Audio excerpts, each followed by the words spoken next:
লাগে কিয়ামতের মাঠের এই সময়, এত বড় বিরাট লম্বা সময় জান্নাতীদের জন্য এরকম হালকা হয়ে যাবে। সুবহানাল্লাহ। হযরত আবু সাঈদ খুদরী রাদিয়াল্লাহু তাআলা আনহু হাদিস কেন বর্ণনা করেছেন, এক ওয়াক্ত নামাজ, একটা ফরজ নামাজ পড়তে যতটুকুন সময় লাগে এতটুকুন সময়ের ভেতরে জান্নাতীদের কারবার শেষ হয়ে যাবে। সুবহানাল্লাহ বিহামদি। আর ওদের কারবার তো শেষই হবে না। وَيَوْمَ تَشَقَّقُ السَّمَاءُ بِالْغَمَامِ وَنُزِّلَ الْمَلَائِكَةُ تَنزِيلًا। ওরা ফেরেশতা দেখতে চায়। সেদিন আসমান সমূহ বিদীর্ণ হয়ে মেঘ পুঞ্জ বেরিয়ে আসবে, আত্মপ্রকাশ করবে। তার ভেতর থেকে ফেরেশতারা ক্রমাগত নাজিল হতে থাকবে। আর অবস্থাটাই হবে আল মুলকু ইয়াউমাইযিনিল হাক্কু লির-রাহমান ওয়া কানা ইয়াওমান আলাল কাফিরিনা আসীরা। আর সেদিনে বাদশাহী হবে কেবলমাত্র রহমানেরই। ওয়া কানা ইয়াওমান আলাল কাফিরিনা আসীরা। আর সেই কিয়ামতের দিন, সেই সময়টা হবে কাফেরদের জন্য বড়ই কঠিন। এখানে কিয়ামতের কিছু কথা বলা হচ্ছে, কিছু আভাস দেওয়া হচ্ছে যে আসমান সমূহ বিদীর্ণ হয়ে মেঘ পিণ্ড বেরিয়ে আসবে এবং তার থেকে ক্রমাগত ফেরেশতারা নাজিল হতে থাকবে। আল্লাহর হাবিব বলেছেন, কেউ যদি কিয়ামতের দৃশ্য দেখতে চায় সেজন্য সূরা ইযা শামসু কুবিরাত ওয়া ইযা সামাউ ফাতারাত ইযা সামাউ শাক্কাত, এই সূরাগুলি যেন পড়ে, তাহলে কিয়ামতের দৃশ্য তার চোখের সামনে প্রতিভাত হবে। কিয়ামতের দৃশ্যটা আসলে কেমন হবে সেই সূরাগুলি তেলাওয়াত করলে সে বুঝতে পারবে।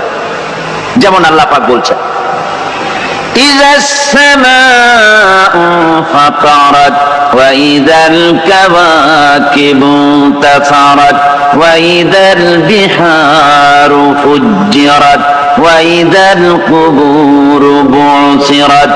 যখন আকাশসমূহ চূর্ণ বিচূর্ণ হয়ে যাবে আর তারকাসমূহ বিক্ষিপ্ত হয়ে পড়বে, সমুদ্র মহাসমুদ্রগুলি দীর্ণ বিদীর্ণ হয়ে যাবে, কবরগুলি সব উদ্গীরণ করে দেবে, তার মধ্যে যা আছে সে সবগুলি। আবার আল্লাহ পাক বলেন, ইযা শামসু কুবিরাত ওয়া ইযান নুজুমুন কাদারাত ওয়া ইযাল জিবালু সুয়্যিরাত। সূর্য যখন ঢেকে যাবে, তারকাগুলি যখন বিপর্যস্ত হয়ে যাবে আর পাহাড়গুলি যখন চালিয়ে দেওয়া হবে, এই দৃশ্য তোমরা দেখতে পাবে।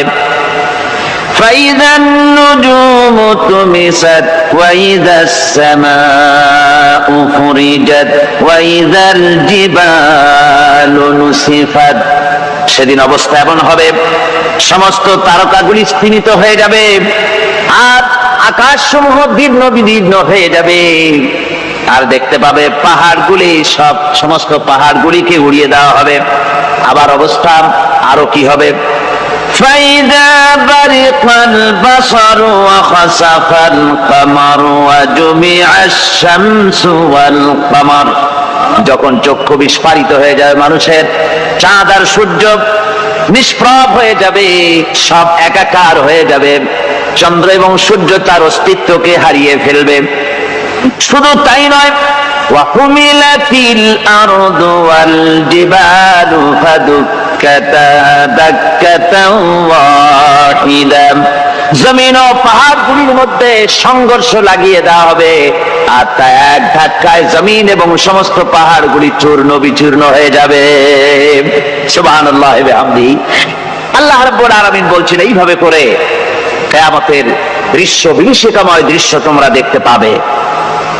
আর সেদিনের রাজত্বটা কার হবে? আল মুলকু ইয়াউমাইযিনিল হাক্কু লির-রাহমান। সেদিনের রাজত্ব হবে কেবলমাত্র রহমানের। অর্থাৎ যেসব কৃত্রিম বাদশাহী দেখে তোমাদের চোখে ধাঁধা লেগে গিয়েছে, তোমাদেরকে দুনিয়ার বাদশাহী দেখে তোমরা ধোঁকায় পড়ে গিয়েছো। এসব বাদশাহী কিছুই টিকবে না সেদিন। সেদিন শুধু বাদশাহী থাকবে একমাত্র আল্লাহ পাকের। কার থাকবে বাদশাহী? যারা বলেন কার? আল্লাহ রাব্বুল আলামিন যখন কিছুই থাকবে না ঘোষণা করবেন লিমানিল মুলকুল ইয়াউম লিল্লাহিল ওয়াহিদুল কাহ্হার। আজকে কার রাজত্ব? চারিদিক থেকে আওয়াজ আসতে থাকবে পরাক্রমশালী আল্লাহ।